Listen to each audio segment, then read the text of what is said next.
de Mahatma Gandhi, seja a mudança que você quer ver no mundo. Isso independe de profissão, isso independe de classe social, isso depende apenas da nossa educação.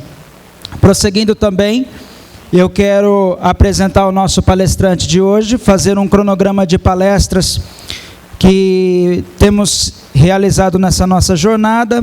Dr. William César Pinto de Oliveira, anteontem, ministrou a palestra Prática da Advocacia Criminal.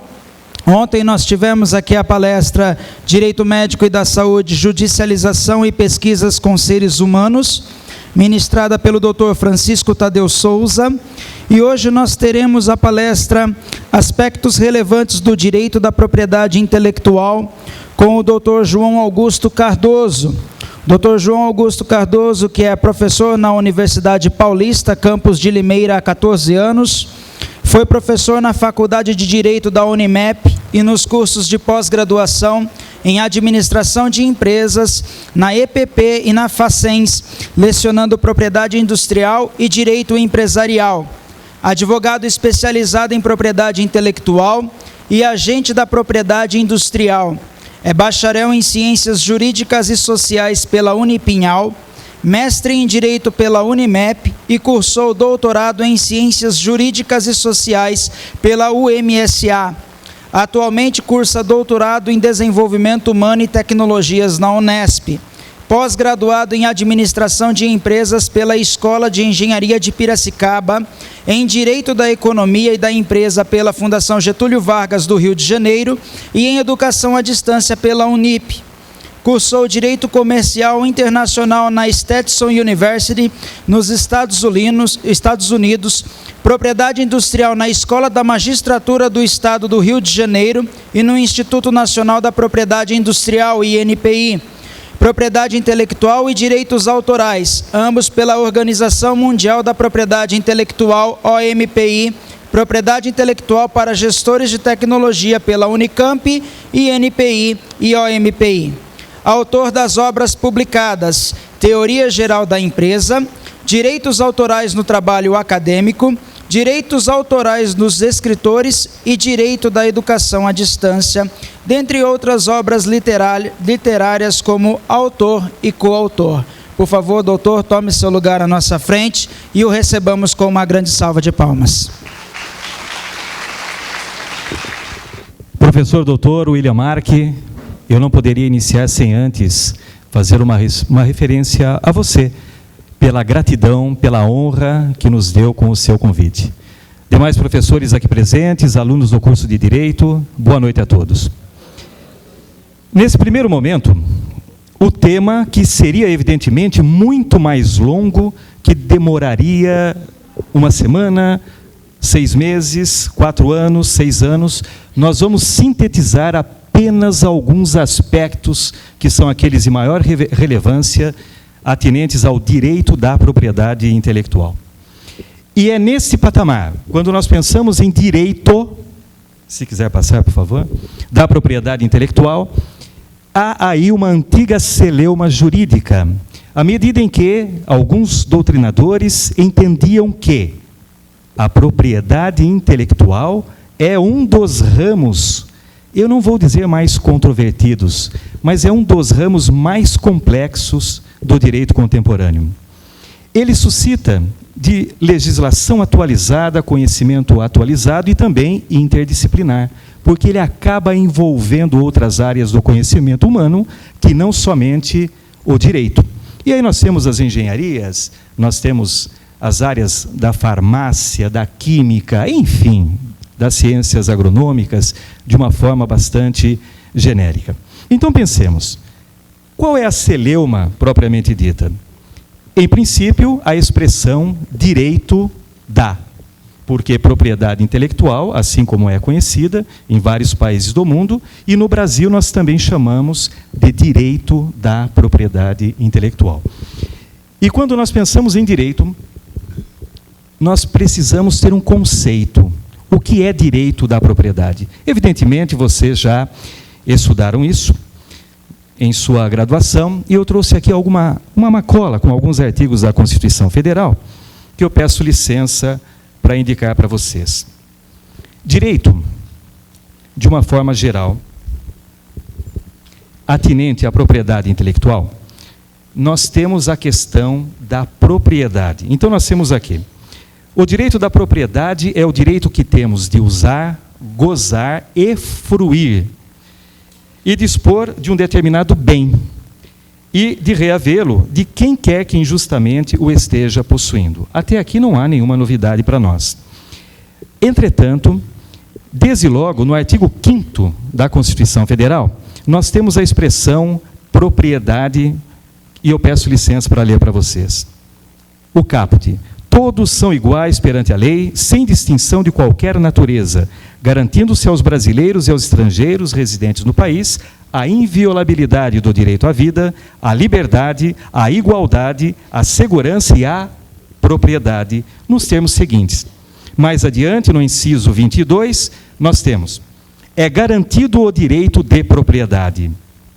Então percebam que, como o direito de propriedade é um direito individual, vamos chamar aqui de direito fundamental, ele acaba por ser uma cláusula pétrea. E mais adiante, no artigo 170, incisos 2º e 3º, também da Constituição Federal, que trata da ordem econômica, nós podemos ler o seguinte: a ordem econômica, fundada na valorização do trabalho humano, na livre iniciativa, tem por fim assegurar a todos existência digna, conforme os ditames da justiça social, observados os seguintes princípios. E aqui estão eles de novo. O inciso 2º, propriedade privada. E o inciso 3º, função social da propriedade privada. Então percebam, se nós estamos falando em propriedade intelectual, nós estamos falando também, ainda que possa parecer a tal celeuma, direito da propriedade intelectual. E a propriedade intelectual, ela é o gênero que compreende duas grandes espécies ou duas principais espécies. De um lado, a propriedade industrial e do outro lado, o direito autoral. Mas nós temos outras duas, também conhecidas, que são os cultivares. Nós temos uma legislação específica que trata desta área, ligada diretamente à agronomia ou às ciências agrárias, e temos também os conhecimentos tradicionais. Caríssimos, ainda que os conhecimentos tradicionais já sejam encarados como uma das áreas ou uma das espécies da propriedade intelectual, no Brasil ainda nós estamos numa espécie de uma zona cinzenta, em que tanto a propriedade industrial quanto o direito autoral cuidam ou tutelam desta área. Só para terem uma ideia, a primeira vez que tive contato com os conhecimentos tradicionais, honestamente, eu não tinha noção precisa, noção exata do que é que se tratava. Em 2001, fomos convidados pelo Instituto Nacional da Propriedade Industrial para participarmos de um seminário internacional que ocorreu no Amazonas, em Manaus. Exatamente dentre aqueles dias, inclusive o dia 11 de setembro de 2001, que todos devem se lembrar daquela tragédia que ocorreu nos Estados Unidos. E nós estávamos lá discutindo esses aspectos relevantes da propriedade intelectual, todavia, conhecimentos tradicionais associados à biodiversidade. E mesmo os conferencistas de todo o mundo, eu creio que estávamos lá em 35 países, se não me falha a memória, ainda havia essa questão de que conhecimentos tradicionais que cuida da cultura, que cuida do folclore, daqueles conhecimentos ligados à cura, ao charlatanismo, ao curandeirismo e outras áreas, se seriam direitos, vejam, autorais ou propriedade industrial. Mas que fique aqui patenteado que ele está, vamos dizer, pairando dentre essas duas grandes áreas da propriedade intelectual. Pode passar, por favor. Então percebam, esse conceito já foi lido, pode passar. Nós temos aqui um conceito que eu trago do glossário da Organização Mundial da Propriedade Intelectual.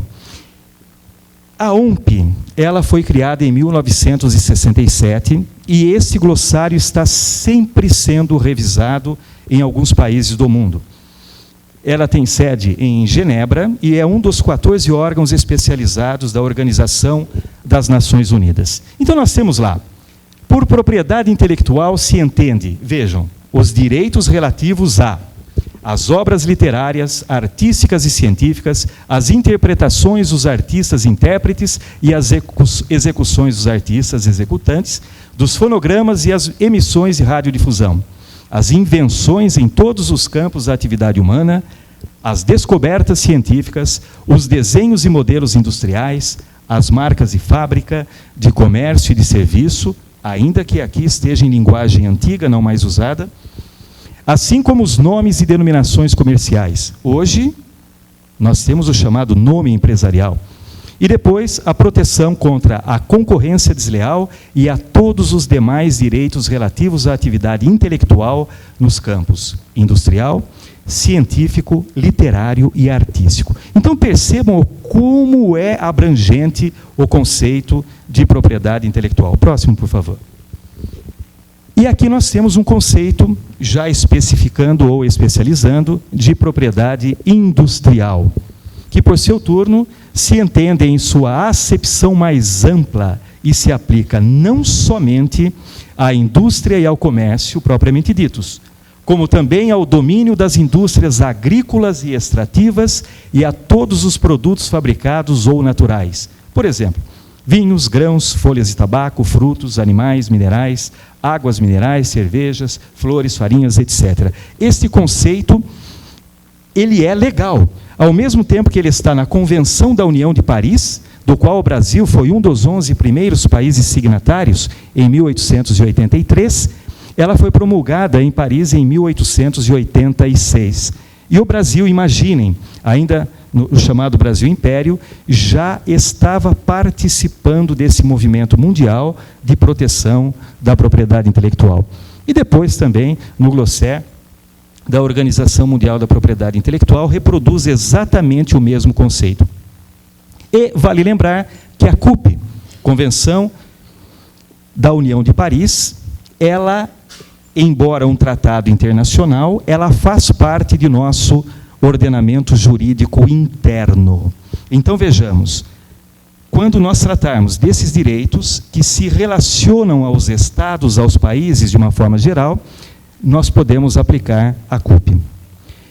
Já para direito autoral, eu sou apaixonado por esse trecho de uma obra do Henrique Gandelman, de sua obra De Gutenberg à Internet, Direitos Autorais na Era Digital.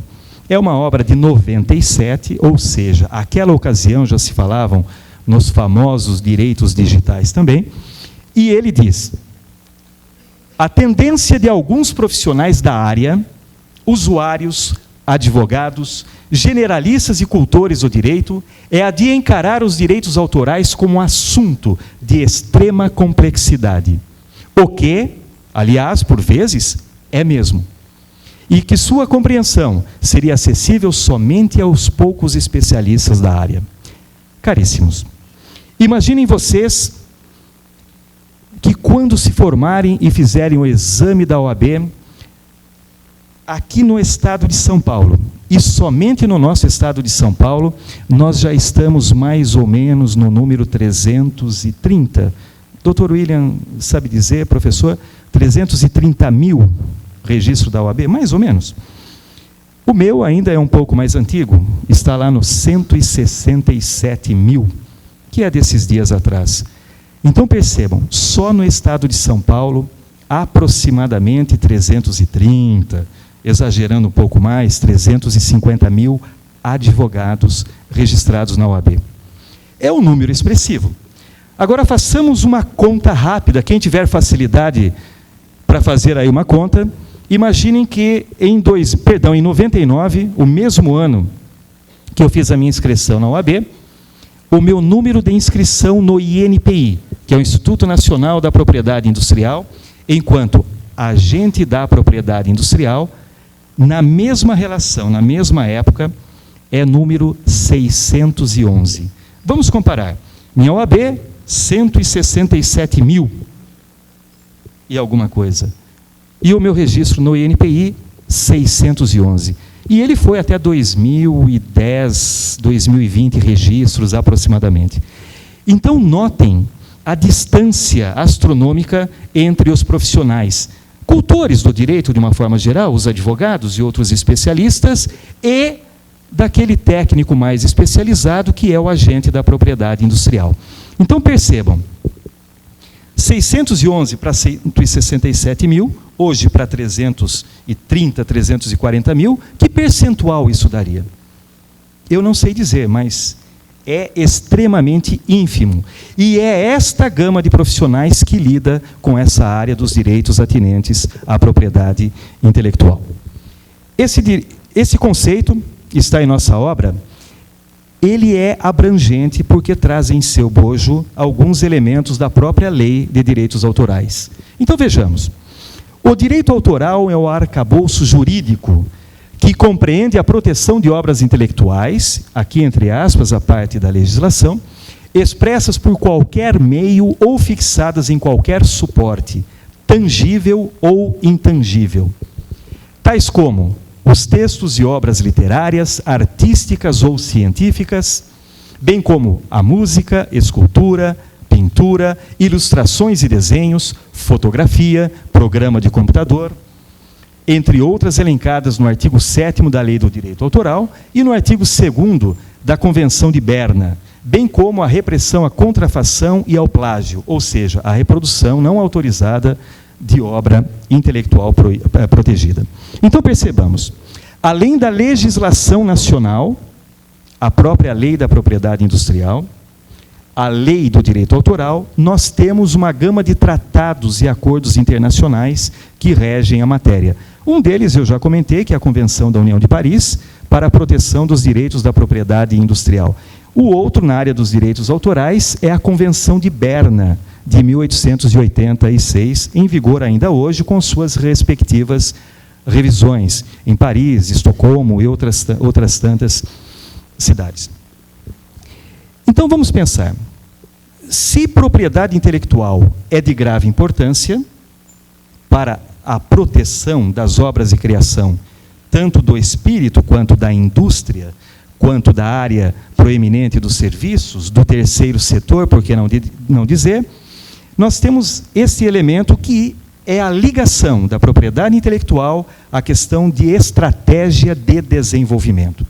E o nosso país, o Brasil, adotou em 3 eras ou em 3 épocas esses 3 slogans atinentes a desenvolvimento econômico.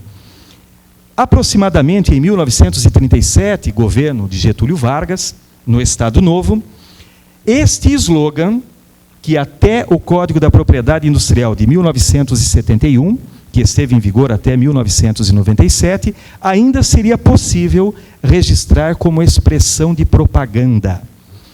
Todavia, a nova Lei de Propriedade Industrial de 1996, que entrou em vigor em 97, não recepcionou mais a chamada expressão de propaganda. Mas aí nós temos 3. A primeira delas, Brasil, o celeiro do mundo. Já no final dos anos 50, início dos anos 60, com Juscelino Kubitschek, nós temos esse outro slogan, 50 anos em 5, ou seja, se previa o desenvolvimento de nosso país aceleradamente. Aquilo que nós demoraríamos 50 anos, Juscelino propôs que o fizéssemos em 5 anos, trazendo a indústria automobilística para o Brasil e etc.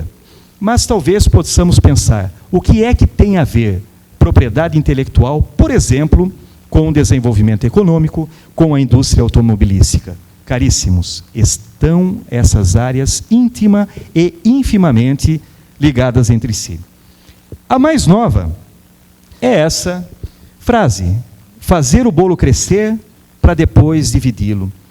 Final dos anos 60, início dos anos 70, perdurou por muitos anos. Frase de Delfim Neto, ainda no governo, que vamos chamar aqui de ditadura militar, fazer o bolo crescer para depois dividi-lo. A impressão que eu tenho é que estão dividindo esse bolo agora, nesse exato momento. Mas, enfim, pode passar, por favor. Então, percebamos, se a propriedade intelectual está ligada à economia, nós também temos que pensar em estratégia competitiva. Vejamos, a forma que uma empresa, e aqui empresa entre aspas, em direito empresarial, nós podemos estudar categoricamente que na linguagem comum ou na linguagem vulgar, nós ainda falamos: vou à empresa, saí da empresa, mudei de empresa, como se empresa fosse o local de trabalho, o local onde nós estudamos, onde nós trabalhamos, enfim. Lembrando que a empresa, para o direito, é a atividade e não o local, porque o local em si é o estabelecimento empresarial. Vejamos, decide competir em um mercado interno ou externo em resposta às estratégias e proposições de seus concorrentes, de modo a obter uma vantagem competitiva sustentável. Ora, se pensarmos em vantagem competitiva, devemos lembrar lá no conceito de propriedade intelectual que um de seus elementos é a repressão à concorrência desleal. Além de concorrência desleal ser crime, é um dos elementos que cuida a nossa matéria propriedade intelectual. E se essa vantagem competitiva ela é sustentável, evidentemente eu não posso praticar, não devo praticar o famoso soft dumping da economia. Ou seja, eu derrubo os preços de tal forma, com a pretensão, qualquer que ela seja, inclusive de prejudicar os meus concorrentes. Nós estamos falando aí em concorrência desleal. Aí duas leis começam a entrar em vigor. A 8.884, de 1994, que é a conhecida lei do CAD, lei antitrust, e tem outros tantos apelidos. Ela cuida dessa área de concorrência. E a própria lei da propriedade industrial também. Logo, usamos muitos elementos ou ferramentas da propriedade intelectual para proteger ou salvaguardar os nossos direitos, e isso poderá nos dar a chamada vantagem competitiva. Enquanto advogados, nós podemos propor, por exemplo, ao nosso cliente, desde um registro de sua marca, que tem proteção em todo o território nacional, ou então um pedido de patente, que nós vamos ver um pouco adiante. Com que objetivo? Assegurar, proteger, tutelar, resguardar esses direitos de concorrência. Quando pensamos em TICs, as famosas tecnologias de informação e comunicação, a Luciana Mendonça se pronuncia da seguinte forma. Ela diz: a proliferação da informação digital e das tecnologias de comunicação tem promovido a acessibilidade à informação codificada em torno do mundo, tendo efeito radical na criação, acumulação e disseminação do conhecimento. Agora há pouco, na sala do professor William, nós falávamos de duas universidades. Então imaginem vocês, estamos na seara da propriedade intelectual. Certa feita, tive a oportunidade de fazer uma palestra sobre o tema na Unicamp, aqui em Campinas. Alguns anos se passaram, de repente eu vou assistir uma palestra, também na Unicamp, e de repente eu comecei a reconhecer o texto dos slides. Eu olho o texto de um, olho o texto do outro, do terceiro, do quarto, do sexto, do 18º, seja lá quantos eram, e comecei a comentar com o colega do lado. Eu conheço esse texto de algum lugar. E depois, comecei a dizer, olha, o próximo slide tem tal coisa, no próximo tem tal coisa, no próximo tem tal coisa, e assim por diante. Ele ficou incomodado e perguntou, como é que você sabe? O professor te encaminhou os slides? Falei, não. Esses slides, ou seja, o texto dos slides eram meus. Ou seja, direitos autorais do João Augusto. E não daquele professor que usou indevidamente. A isso nós damos o famoso nome de plágio. Ou seja, a reprodução não autorizada e ainda por cima, sem citar a fonte. Logo, o plágio é toda cópia ou reprodução ilegal de obra intelectual de terceiro. E é nesse ponto que eu peço licença para lhes passar as diferenças da aquisição dos direitos de propriedade industrial para com a aquisição dos direitos autorais. Vamos pensar nos famosos direitos de propriedade. Como é que nós adquirimos a propriedade? Na propriedade industrial, somente através do registro validamente concedido. Ou seja, quando eu protocolo um pedido de registro de uma marca, eu ainda não tenho o direito. O que eu tenho ainda é uma expectativa de direito, que só vai se consolidar no exato momento em que o INPI conceder o registro da marca e emitir o certificado de registro. Ou seja, o meu direito de propriedade industrial nasce no momento da concessão do registro. Se pensarmos em patente de invenção ou de modelo de utilidade, se pensarmos no registro de desenho industrial, da mesma forma, o INPI concedeu o certificado de registro de desenho industrial, nasceu o meu direito. O INPI me concedeu a patente de um produto ou de um processo, quer seja de invenção ou modelo de utilidade, nasceu o meu direito. No entanto, para os direitos autorais, esta regra não vale. A radical ou brutal diferença é que os direitos autorais nascem no exato momento da criação intelectual da obra. Vamos pensar um pouco. Algumas das moças aqui presentes, talvez um dia tiveram oportunidade e até gostaram de ler poesia. E os moços aqui presentes, de repente, escreveram poesia para suas namoradas. Eu não sei se vocês escreveram. Eu escrevi. E em dado momento, eu me perguntava, ao escrever um poema de qualquer natureza, ele é minha criação intelectual. A lei fala em criação do espírito. Aí depende da nossa crença. Mas vamos pensar em criação intelectual. No exato momento que eu escrevi, ainda que não tenha concluído, nasceu com a concepção da obra os meus direitos de propriedade intelectual referentes àquele escrito qualquer. Isso vale para a área da literatura, da ciência, da tecnologia, etc. Para todas as áreas do conhecimento. Então vejamos de forma rápida. Os direitos autorais nascem no exato momento da concepção da obra, ao passo que os direitos de propriedade industrial nascem com a expedição do certificado de registro ou da carta patente. Tudo bem? Pode passar. Qual é o grau de importância, então, da propriedade intelectual? Dr. Jorge Machado, na revista Panorama de Tecnologia do Instituto Nacional da Propriedade Industrial, destacou esse tema com dada veemência, do qual eu extraio esse trecho. Dizia ele: o grau de importância que é dado ao sistema de propriedade intelectual serve hoje como um dos principais parâmetros diferenciadores entre os países desenvolvidos e aqueles, como o Brasil, em processo de desenvolvimento. Vejam o quanto é profunda essa citação, essa frase do Jorge Machado.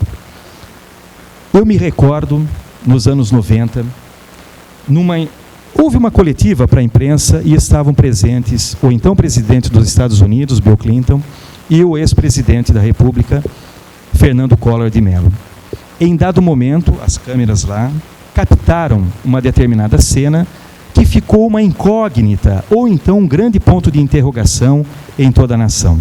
E uma jornalista perguntou a um dos assessores que estavam presentes o que é que aconteceu. E o assessor disse que o momento em que Bill Clinton deu ali, vamos chamar assim, uma risada, ele riu, aquele riso irônico, ele traduziu da seguinte forma: Fernando Collor havia falado com Bill Clinton da possibilidade de transferência de tecnologia dos Estados Unidos para o Brasil. E nós vivíamos, no começo dos anos 90, um momento em que o Brasil era um Paraguai da vida. Ou seja, o Brasil era reconhecidamente, em grande parte do mundo, como um país que tudo copia, que quase nada se cria. Me lembro de ter visto nessa mesma época uma patente de invenção concedida pelo INPI, que nada mais, nada menos era do que uma cópia de um produto italiano patenteado na Itália naquela ocasião. Ora, como é que isso acontecia? Os registros todos em papel demandavam pesquisas em papel. E o INPI, Escritório Brasileiro, e outros escritórios do mundo também faziam essas consultas em papel. Daí a razão pela qual nós copiávamos, nosso país copiava no exterior e reproduzia no Brasil.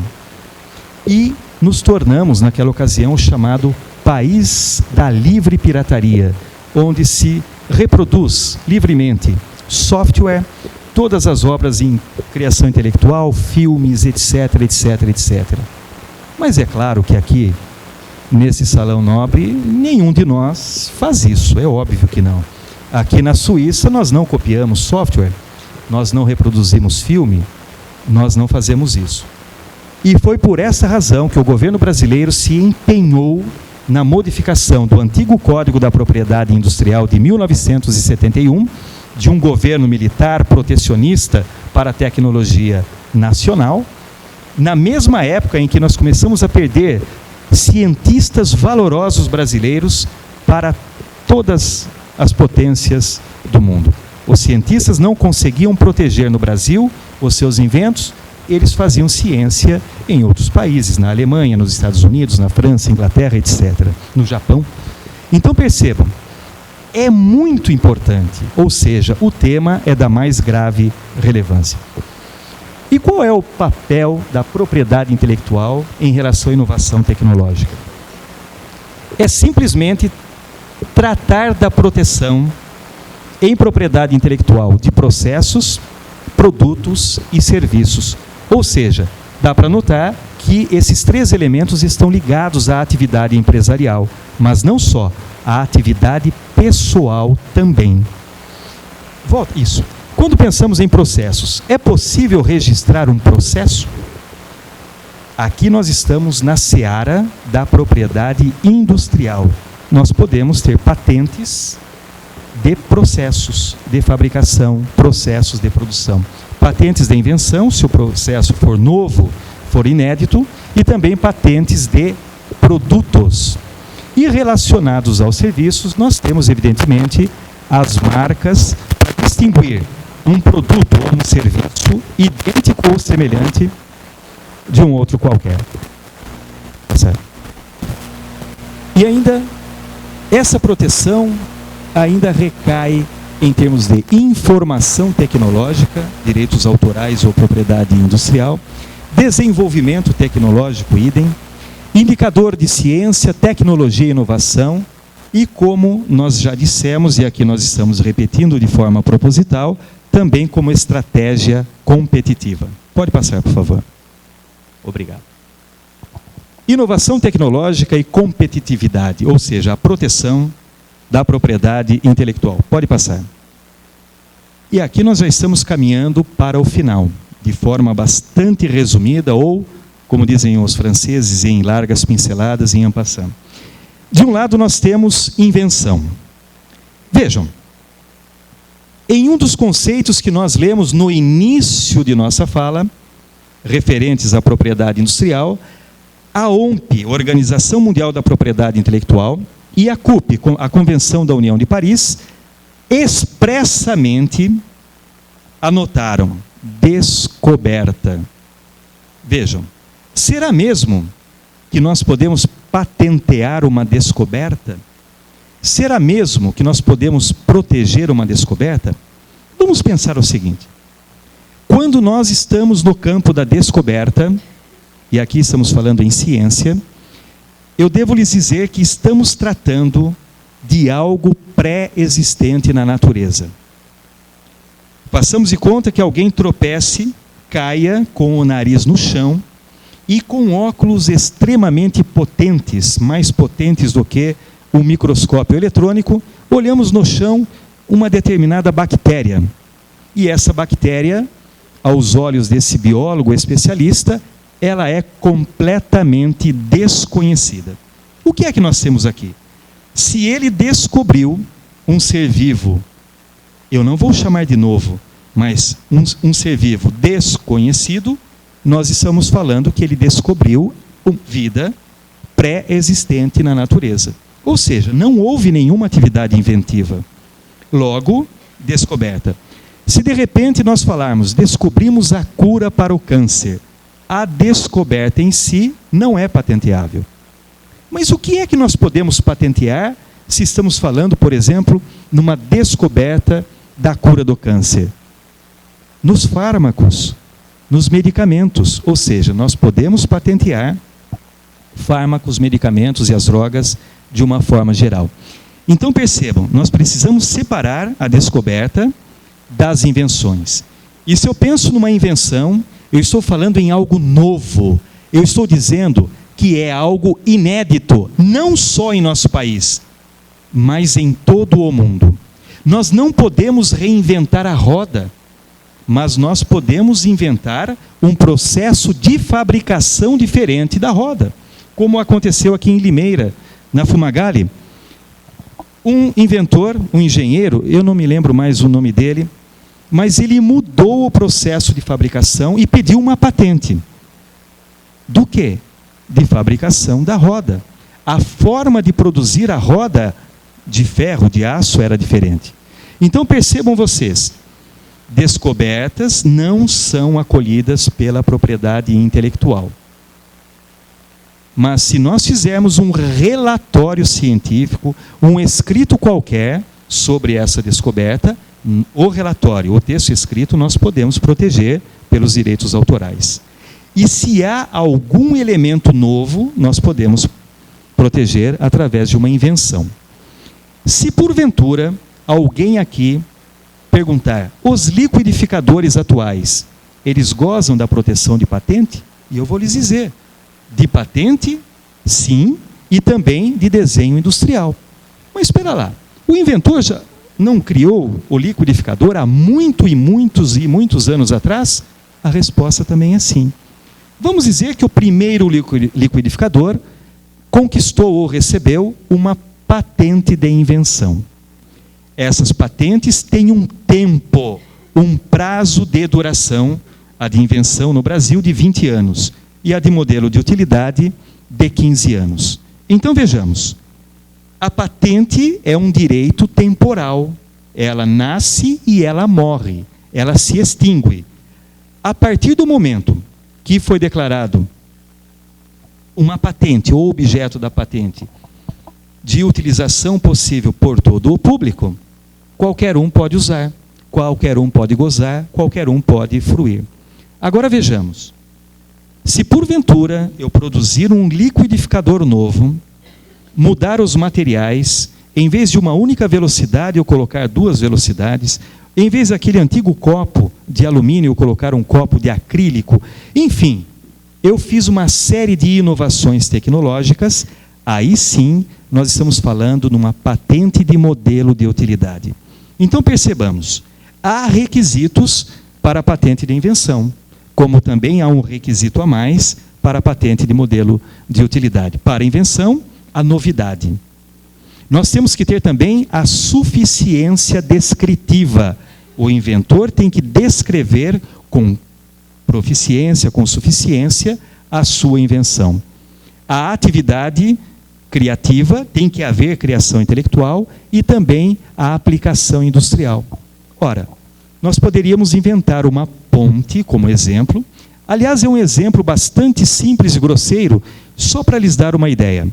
Imaginem que nós temos um espaço de 150 milhões, bilhões de quilômetros entre a Terra e a Lua. E nós queremos criar uma ponte que fique flutuando no espaço e sempre acompanhando os movimentos da Terra e da Lua. Interessante. Criamos aqui uma estação espacial em Araras.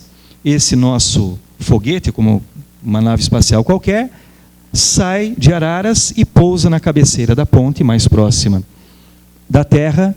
Pegamos um trem-bala japonês, atravessamos essa ponte de ponta a ponta e na outra extremidade um outro foguete para a Lua. É possível patentear uma ponte? Depende da estrutura, depende do processo, é possível. Aí eu pergunto, hoje nós temos tecnologia para criar essa ponte espacial? Por óbvio que nessa brincadeira a resposta é não. Ora, se nós não temos como construir, como criar a tal da ponte, ainda que o projeto seja pacífico de futura construção, ainda não há possibilidade de pensarmos em uma patente. Somente se houver aplicação industrial. Já o modelo de utilidade, que é uma segunda espécie de patente, além desses elementos, eu ainda tenho que ter uma melhoria funcional, um avanço, um desenvolvimento tecnológico, que aí seria o quinto item. Mas em que a invenção se diferencia da inovação? Muitas vezes, nós inovamos alguns processos, melhoramos alguns deles, e podemos dizer, ele é novo, ele é inédito. Mas se nós vamos fazer mais ou menos da mesma forma que fazíamos antes, não estamos falando em inovação. Nós estamos falando numa mudança qualquer. Já a inovação requer algo realmente novo e inédito em todo o mundo. Algo que antes era desconhecido e foi criado agora, para melhoria de vida, para satisfação de uma forma maior de todos os clientes potenciais no mercado global. Pode passar, por favor. E por quase já no final, nós temos essas duas distinções em propriedade intelectual.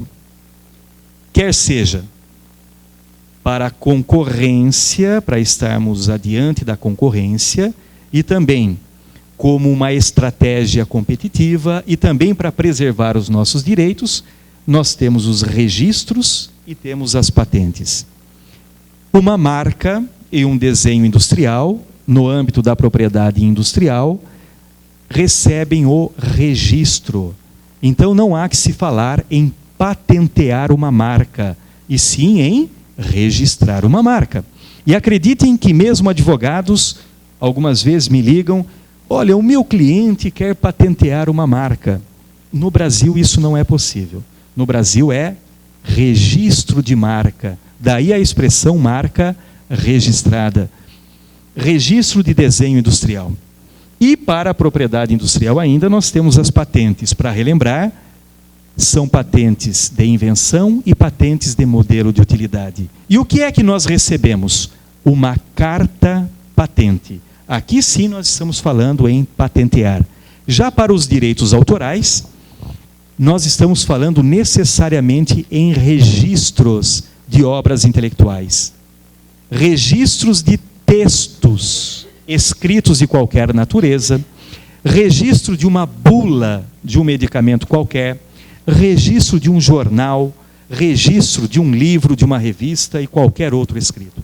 Também estamos falando em registro de música, estamos falando também no registro de uma fotografia, de uma pintura, de uma escultura e outras tantas obras artísticas. Mas há, dentre as obras protegidas pelo direito autoral, uma delas que suscita alguma dificuldade.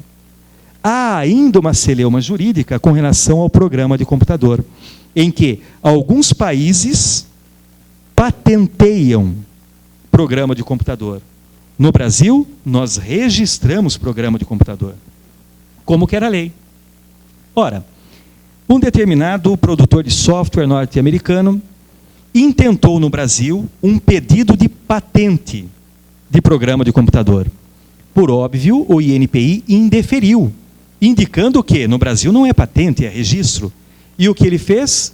Intentou uma ação judicial junto à Justiça Federal, porque envolve o INPI, e os juízes federais em primeira instância deram um ganho de causa para o produtor norte-americano, dizendo que o software, o programa de computador, também seria, em tese, passível de proteção através de uma patente. Ou seja, ele acaba sendo ambivalente.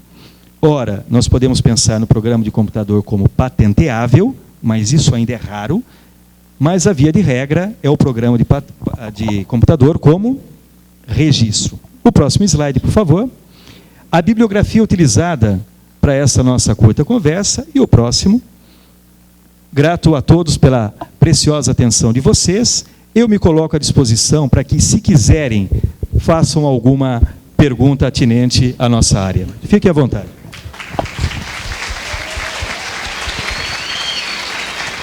Por favor, fica aí. Fica com ele. Pode ficar com ele. Aqueles que desejarem fazer perguntas ao nosso palestrante, levante as mãos, por favor, e o microfone será levado até você. Já temos uma pergunta ali, espero poder responder. Eu tenho duas perguntas.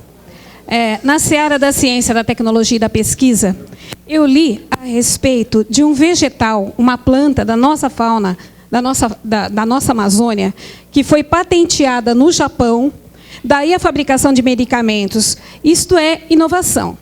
Fabricação de medicamento no Japão. Porém, com produto brasileiro, produto da nossa terra, que não foi descoberto pelo brasileiro. Ao contrário. O teu nome é? Ivana. Ivana, você traz um assunto bastante importante para o nosso tema, pelo que eu devo lhe agradecer desde já. Obrigada. Não só esse que ela comentou, nós temos vários produtos, vejam, brasileiros. Não, eu falei produto de forma equivocada. Nós temos alguns alimentos, nós temos alguns elementos da natureza que foram patenteados não só no Japão, como também na França, Alemanha e Estados Unidos. Não faz muito tempo, eu soube e fui buscar a fonte e encontrei que se patenteou a rapadura. Rapadura, gente. Uma patente de alimento, claro, da rapadura num determinado país. Vocês já ouviram falar naquele alimento chamado ayahuasca? Já ouviram?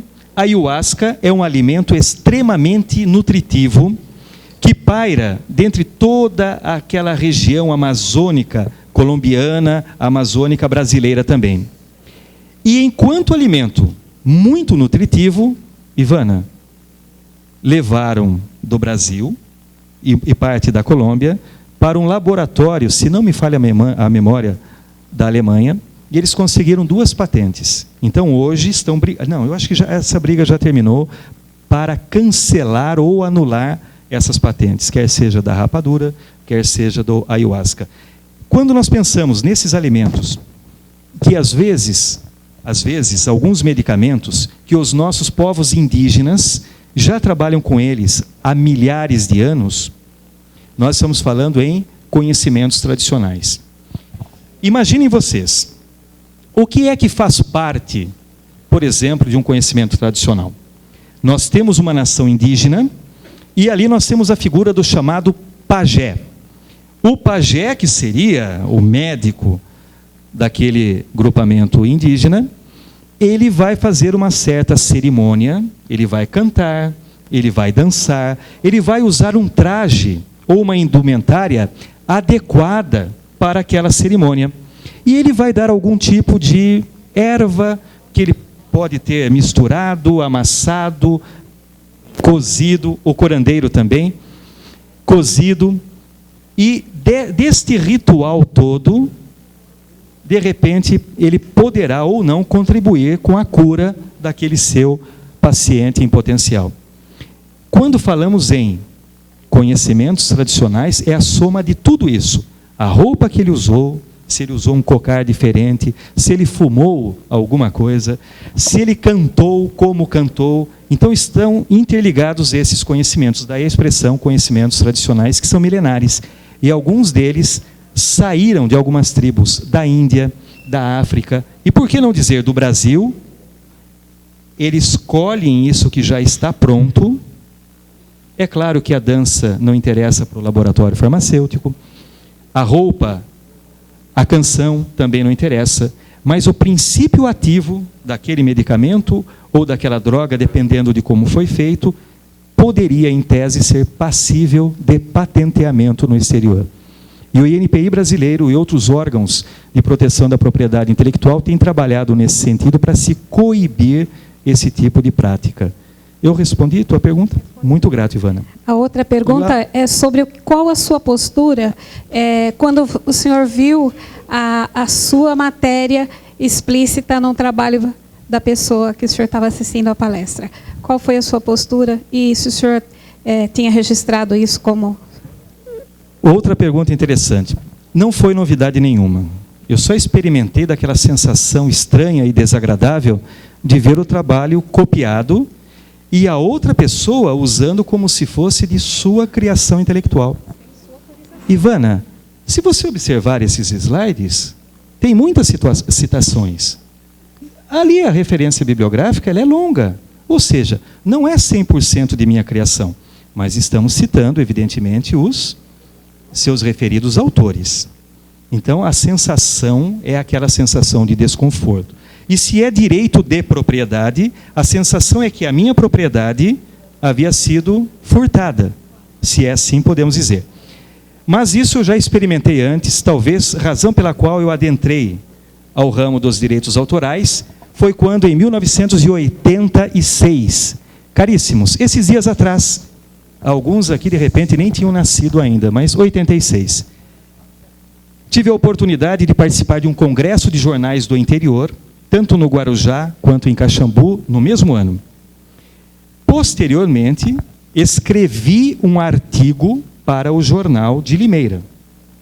Esse artigo tinha fotografia, esse artigo tinha toda aquela experiência, aquela sensação de ter participado de tal evento, e passam algumas semanas, eu vejo o artigo completo com fotografia publicado no determinado jornal da cidade de Limeira, indicando como redator outro jornalista. Eu fiquei extremamente chateado, bravo, irritado, fiquei com vontade de fazer muitas coisas que vocês devem imaginar. E na redação daquele determinado jornal, a explicação que me foi dada foi a seguinte: o congresso era muito importante lá, tanto no Guarujá, que o governador do estado, André Franco Montoro, estava presente na ocasião, e o então ministro das Minas e Energias, Aureliano Chaves, estava lá em Minas, no outro. E eles acharam que era muito importante e que preferiram passar para um jornalista conhecido. E esse jornalista da época, João Ninguém, muito prazer, Ivana, simplesmente perdeu o seu trabalho. E eu fui buscar os direitos, e aquela ocasião era uma lei de direito autoral de 1973, e ali eu percebi realmente não só a violação, a contrafação em propriedade intelectual, como violação clara, expressa e também explícita de direitos autorais. E eu teria que provar que era de minha autoria. E eu tinha todos os elementos. Eu tinha a passagem do ônibus, aliás, dos ônibus que eu usei, a hospedagem, a participação no congresso, o crachá, a fotografia, o filme, eu tinha tudo para demonstrar que eu era o autor, tanto da fotografia quanto do texto. Só que para a época, eu ainda estava começando o curso de Direito, ainda não tive assim a vontade suficiente de levar uma ação judicial. Por isso que eu lhe digo, essa sensação foi muito estranha e desconfortável, mas no final eu cheguei ao professor. Professor, gostei muito da tua aula, entretanto eu conheço esses slides. E disse a ele que eram meus. E ele ficou verde, amarelo, azul, cor-de-rosa, roxo. Pediu licença, que tinha uma reunião, um compromisso, e saiu do anfiteatro lá da Unicamp sem me dar, e eu nem queria nenhum tipo de explicação. Eu espero que ele nunca mais tenha usado. Mas isso também acontece com os trabalhos acadêmicos. Quantas vezes eu vi meus alunos me entregarem um trabalho acadêmico que nitidamente não era de sua autoria. Monografia jurídica, por exemplo, já reprovamos vários alunos no curso de Direito por plágio, gente. E a sensação é estranha.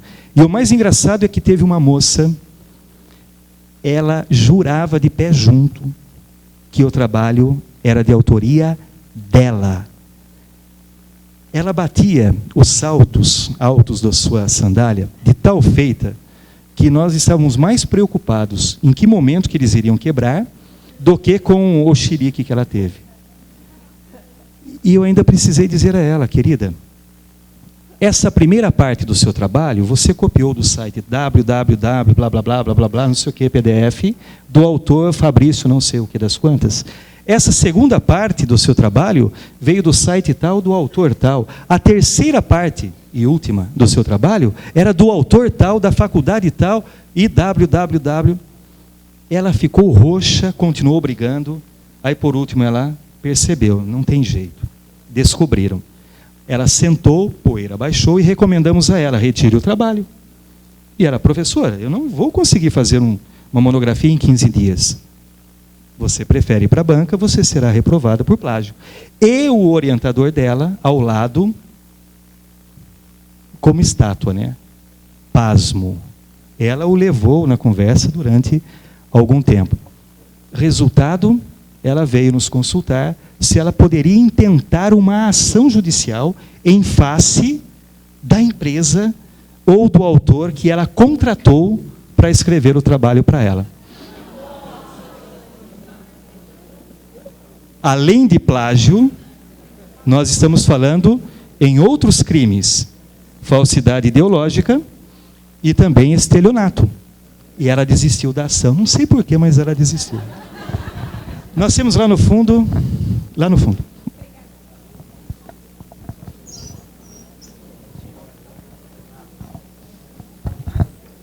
Muito boa noite, professor. Meu Boa nome noite. é Heitor Tomazini. Eu não entendi o teu nome? Heitor Tomazini. Ouvimos aí com atenção a sua aula e eu depreendi, o senhor nos ensinou como é que é a fase despachante dos direitos intelectuais. Nos disse também, nos mostrou que existe um grande grau de protecionismo, de forma indireta. Tanto é que o senhor citou o caso do software, e precisou entrar na Justiça Federal, e aí, juiz... É recente esse caso da Justiça Federal? Uns 8 anos. Então é recente. Já temos bastante experiência com os juízes do Sul, que não vê só na luz fria da lei, mas na prática. Então deram um ganho de causa, mesmo sendo uma firma estrangeira. Mas o que eu gostaria que o senhor falasse para os nossos colegas é qual é o tempo que entra para registrar não só uma marca, mas uma patente. Muito bem, Heitor. Deixa eu concluir, para a Pois não. gente poder formar o raciocínio, para poder falar sobre como no Brasil nós não temos lei de proteção, nós temos lei de proteção de interesses coloniais, nós temos lei de proteção na indústria química, né? Você tem 10 anos, eu não sei, agora faz tempo que eu não mexo com isso, tem um prazo para que seja registrado, né? Quando está no limiar de encerrar esse prazo, se entra com agravo no INPE, porque daí é um conselho, não é isso? Que julga no INPE, né? ILPI, isso mesmo. É isso, pois é. Esse conselho é pior do que esse CARF agora da Operação Zelotes. Ou não é isso? É isso. Desgraçadamente é isso. E daí então se renova por mais 10 anos. Enquanto isso, a indústria nacional fica bloqueada e nós continuamos a pagar por uma chapinha de Coca-Cola um absurdilhão. Isso que eu gostaria que o senhor explicasse para os alunos, né? Dizer que no Brasil, apesar de todos os acordos internacionais, a realidade, ela é drástica, ela é colonialista. E não estamos falando de política, estamos falando de direito autoral. Muito obrigado. Heitor, muitíssimo grato pela sua contribuição. Só vem trazer mais elementos para a discussão dessa noite. Vamos dividir em partes. A primeira parte é com relação a tempo, com relação a prazos. Imaginemos que em propriedade industrial nós estamos falando em proteção temporal com exceção. E em direito autoral também nós temos a chamada proteção temporal. Comecemos pelos direitos autorais. Até a lei anterior de 73, que esteve em vigor até 98, a proteção era de 60 anos de toda e qualquer obra de criação intelectual, nas áreas artística, científica, etc.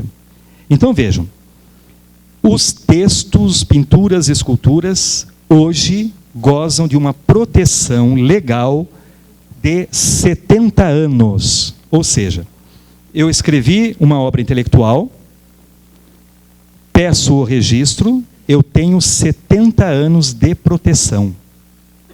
se eu tiver mais 70 anos de vida. E quando é que começa a contar isso? A partir do dia 1º de janeiro do ano subsequente à morte do autor.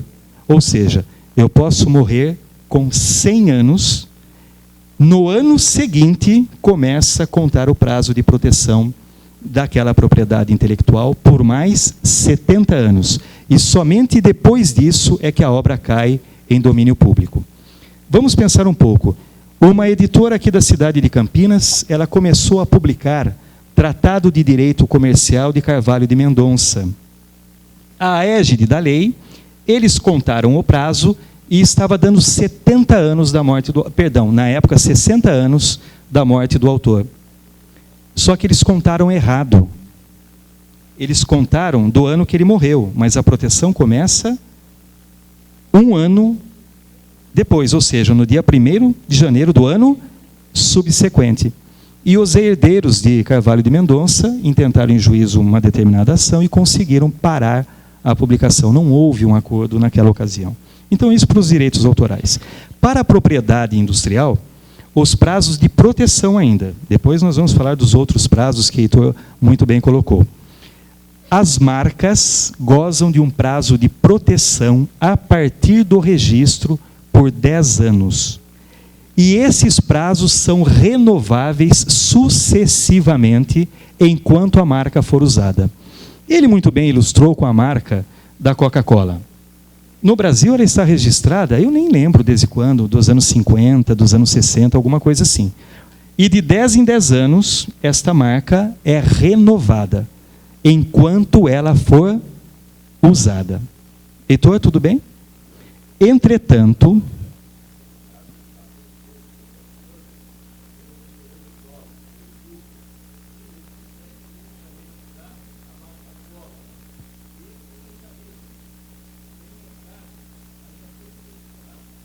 a marca Coca-Cola está registrada e de 10 em 10 anos ela poderá ser renovada. Gente, ad eterno. As patentes de invenção gozam de um prazo de proteção de 20 anos. E as patentes de modelo de utilidade, 15 anos. Agora nós temos outros prazos. Que prazos? Quanto tempo é que demora para conferir um registro para uma marca, por exemplo? Houve épocas em que o INPI estava célere. Um registro de marca demorava, em média, 2 anos. Razoável. Será?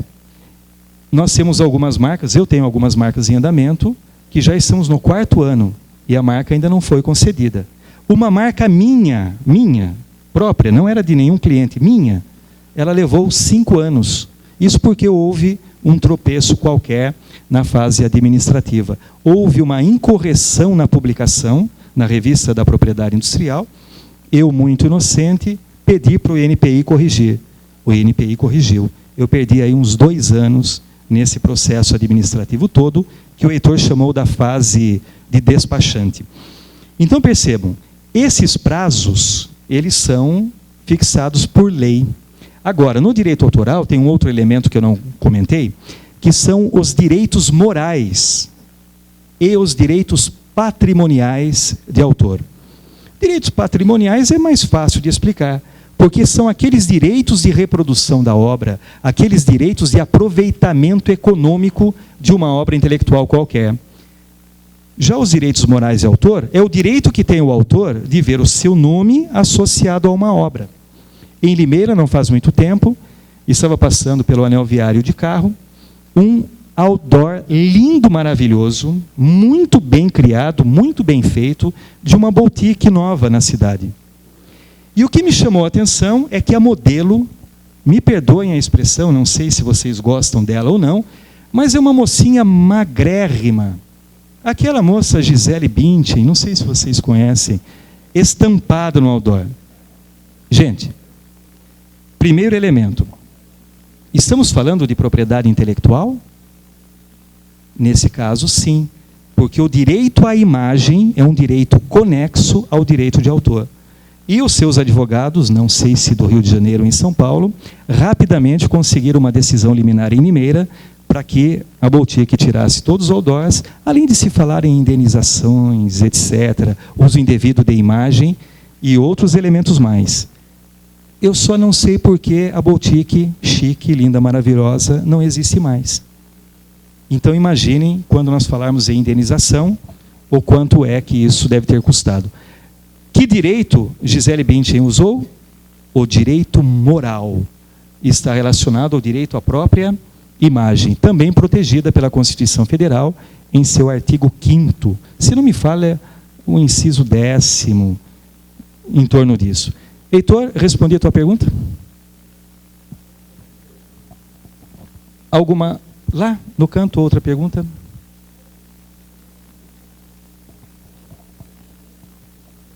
Ah, faltou, Heitor, falar dos processos de patente, se me permite. Sim. Se uma marca leva entre 2 e 5 anos para que consigamos o registro, um pedido de patente, às vezes, leva entre 3 e 15 anos para chegarmos ao final. Só que aí vocês vão dizer, pera lá, se for um modelo de utilidade, goza de proteção de 15 anos. E se nós levarmos 15 anos para conseguir uma carta patente do modelo de utilidade, o autor, tecnicamente, não teria proteção nenhuma. Entretanto, a lei prevê que, nesses casos, as patentes ainda gozam de um prazo mínimo de proteção, por exemplo, de 7 anos. Supondo que nós levamos 20 anos para conceder uma patente. Quando é que começa o prazo? Da data do depósito da patente. Então, imaginem que nós depositamos, começou a contar o prazo. Levamos 20 anos para conseguirmos aí uma patente de invenção. O autor ficaria sem a proteção, mas aí a lei garante um prazo adicional mínimo para que ele mantenha a sua propriedade livre do uso de terceiros em todo o território nacional. Por favor, teu nome é? Débora. Boa noite. Você falou em questão do direito de imagem. Eu tive um evento semana passada, foi justamente o direito de imagem que foi questionado na questão do moral. Foi determinadas pessoas tiraram foto, e nessa foto uma das pessoas falou, não quero que publique. Como assim a legislação, até mesmo a visão da lei, dá um respaldo para a pessoa em questão disso? Porque ela estava presente, ela foi lá, ela tirou tudo, só que uma das não queria que publicasse. Só que, na minha concepção, se ela se dispõe a tirar uma foto, sabe que vai gerar determinadas publicações em redes sociais, em determinados jornais, enfim. Vai ter a exposição.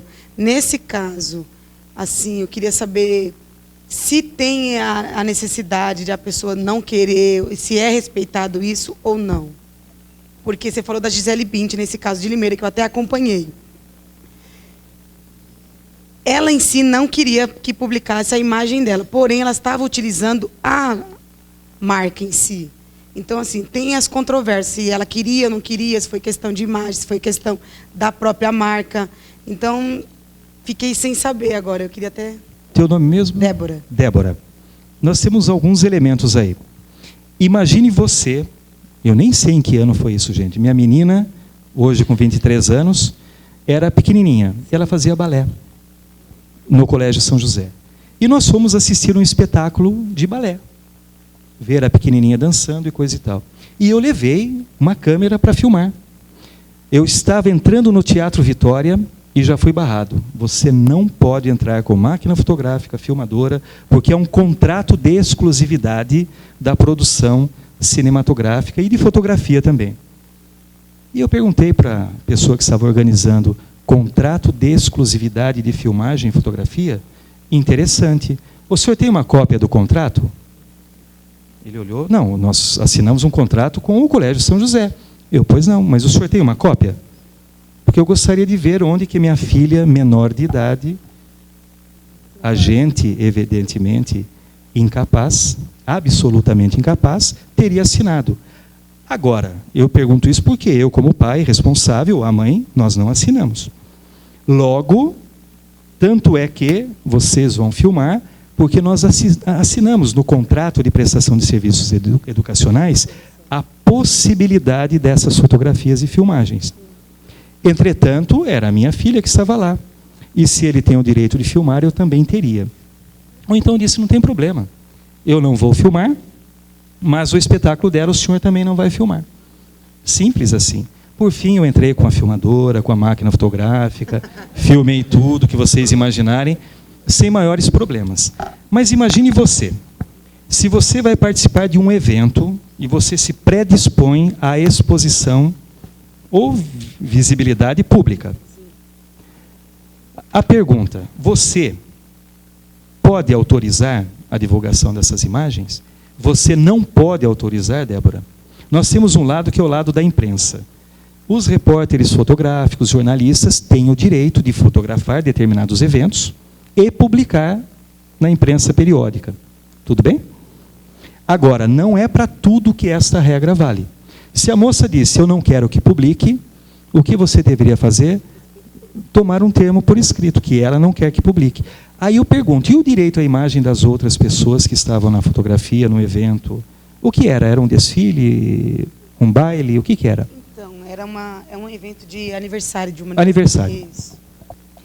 Por que ela não queria? Ela tem o direito de proteger a sua própria imagem?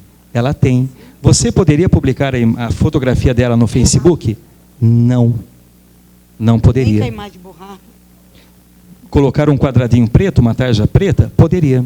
Desde que ela não seja identificada. Agora, é comum em eventos públicos dessa natureza usarmos fotografia, usarmos toda sorte de captação de imagem. Mas, agora, tenho que 3 ou 4 meses, eu aceitei uma determinada pessoa no meu Facebook, que era mãe de uma ex-aluna. A mãe da ex-aluna pediu para adicionar, eu adicionei, sem maiores problemas. E um belo dia, eu vejo que a mãe da aluna copiou, Ctrl+C, Ctrl+V, 2 ou 3 fotografias do meu Facebook e publicou no dela. Ela compartilhou. Gente, sem autorização. Ela deveria pedir autorização, que eu não daria. Eu falei, não, é da minha página. E no momento em que ela publicou, ela violou o direito de imagem. Diga, Débora. Essas coisas que me incomodam, a questão do compartilhamento. Aí, assim, todo mundo fala, é crime eletrônico. Eu falei, gente, não é. Porque você não está se dispondo a expor? Sim. Aí eu falo, se compartilhar sem a minha autorização, você perguntar para mim se pode, aí eu já acho que é. E a argumentação dessa mãe foi, mas você publicou no seu Facebook. É público. É público. É uma rede social. A minha fotografia eu expus a público, mas ela não é uma foto pública. Percebe? Ela é minha, de minha propriedade. Era a minha imagem e de mais uma pessoa. Então, no meu Facebook, a foto está lá. Mas ela não poderia reproduzir no dela sem autorização.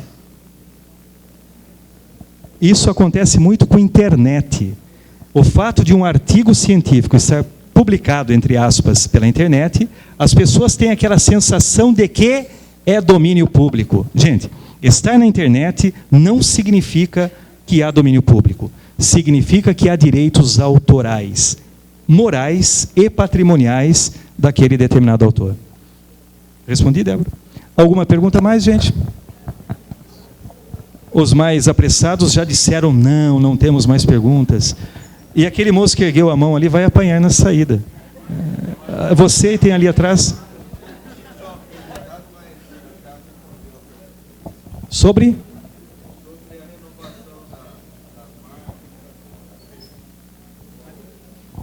Ali no meio. Ele prometeu que é só uma pergunta, viu, gente? 3. São 3.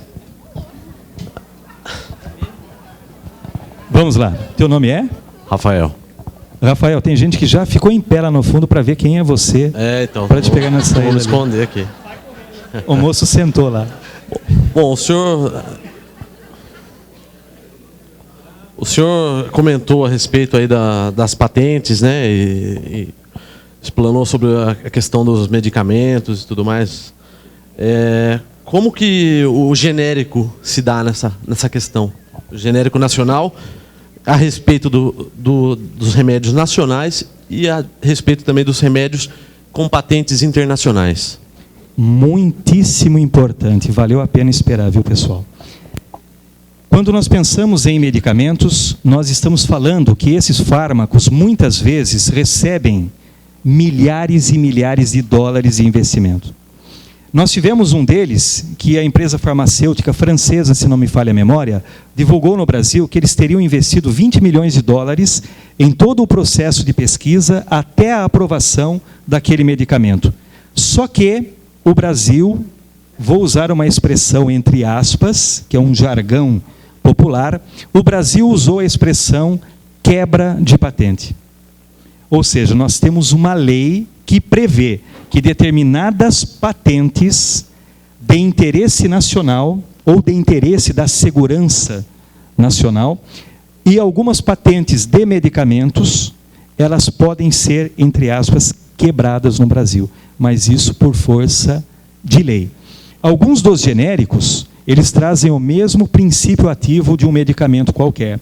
Só que muitos desses medicamentos, o Ministério da Saúde, o governo federal, eles não precisaram de forma alguma intentar nenhum tipo de ação judicial para quebrar as patentes, porque alguns medicamentos já estão em domínio público.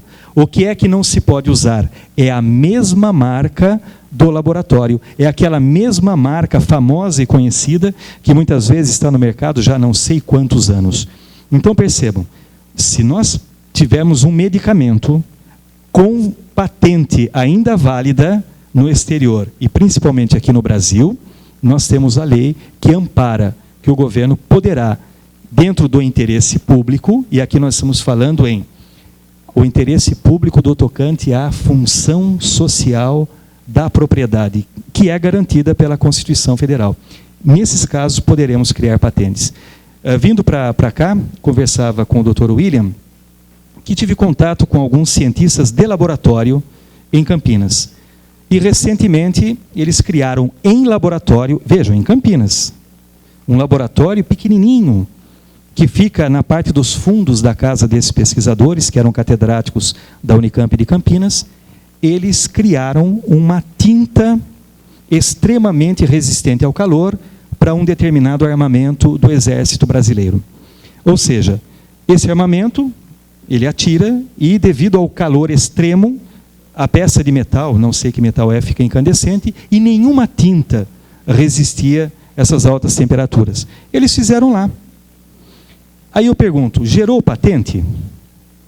Dependendo do processo, a nova tinta poderá gerar uma patente. Essa tinta é para armamento militar. Eu pergunto para você, será que poderia se enquadrar na lei federal que cuida de todos aqueles elementos de interesse da segurança nacional? Então, mesmo que conseguisse uma patente, o Exército Brasileiro poderia quebrar, entre aspas, via lei, a tal patente. Eu consegui responder a tua pergunta? Senhor, sim. Agora... eu tenho mais uma pergunta. Eu de novo. Olha lá, Rafael. Bom, eu gostaria de saber, o senhor falou sobre o processo de registros aí no INPI, né, no INPE, sobre as questões de viabilidade de projetos, né? Quem julga, quem tem essa capacidade técnica lá dentro do instituto, desse órgão nacional, para avaliar a capacidade técnica, por exemplo, de uma obra de engenharia automotiva, de um projeto automotivo? Você usou a expressão projeto. Projeto, isso. Para o direito autoral, projeto de texto, por exemplo, não é registrável. Mas um projeto arquitetônico é registrável, um projeto de engenharia mecânica, engenharia civil, são registráveis. Mas dentro do INPI, se falarmos em patentes de produtos ou serviços, para cada setor da tecnologia, da ciência, enfim, nós temos técnicos especializados naquela área do conhecimento. Se estamos pensando, por exemplo, em alguma tecnologia ligada à engenharia, nós teremos técnicos que são engenheiros, muitos deles com mestrado e doutorado na área, que passaram por concurso público. E esses técnicos são analistas especializados. Ou seja, não é qualquer servidor que vai analisar. Agora, quem é que vai analisar, por exemplo, o medicamento? É um técnico do INPI, ele é funcionário público federal, E esse analista, ele tem formação na área. E a maior parte deles com mestrado e doutorado em suas áreas do conhecimento, quer seja de farmácia, das engenharias e outras tantas áreas do conhecimento humano. Certo. Caríssimo. Minha última pergunta. A última pergunta. Essa é rápida. O senhor falou do prazo de prescrição dessa marca, depois dos 70, numa obra, no caso o livro, depois de 70 anos e tudo mais. Mas no caso da pessoa falecer e não haver herdeiros, não haver nenhum ente para reclamar esse direito? Há uma lei federal que determina que, em casos dessa natureza, o Ministério Público ele é responsável por tutelar esses direitos da propriedade intelectual. O que ele está falando, gente, são direitos morais de autor. Então pensemos, nós temos obras de 100, 200, 1000, 2000 anos. A partir, considerando a nossa lei, a partir de 70 anos após a morte de um autor, aquela obra cai em domínio público, concordam? Caiu em domínio público, qualquer um de nós poderá fazer o quê? Publicar, explorar economicamente. No entanto, nós não podemos alterar, adulterar, modificar essa obra intelectual. Percebe? E se não há herdeiros, a lei federal ampara. Não vamos chamar de autor porque ele já morreu, mas ampara os direitos morais que teria o autor durante esse período. Mas algumas obras, 2000 anos já se passaram. Então, se fosse no Brasil, a lei, que eu não me lembro o número dela, ela cuida dessas obras que estão caídas em domínio público. De que forma? O Ministério Público, o Estado, é responsável por tutelar. Agora, para quem iria os proventos de direitos autorais, num caso de morte do autor sem herdeiros? Para o Estado. A Unesp em São Paulo, a USP, recebe muitos proventos também de direitos autorais, além de outras formas de patrimônio material. Rafael, tudo bem? Caríssimos, penso que não há mais nenhuma pergunta, e se houver, o colega provavelmente vai ser linchado. Meus caros, eu agradeço demais pela atenção de vocês. Eu espero que, de alguma forma, possamos contribuir um pouco mais com o conhecimento jurídico de todos. Uma boa noite a todos e muito grato. Solicitamos a aluna Débora Ribeiro, do 7º semestre, que traga o livro de ouro para assinatura pelo nosso palestrante e lhe faça a devida outorga dos certificados. No demais, agradecemos a presença de todos. Obrigado pela colaboração. Tenham um final de semana prolongado de descanso, de reparação, e que Deus nos abençoe. Até logo, até a próxima jornada jurídica.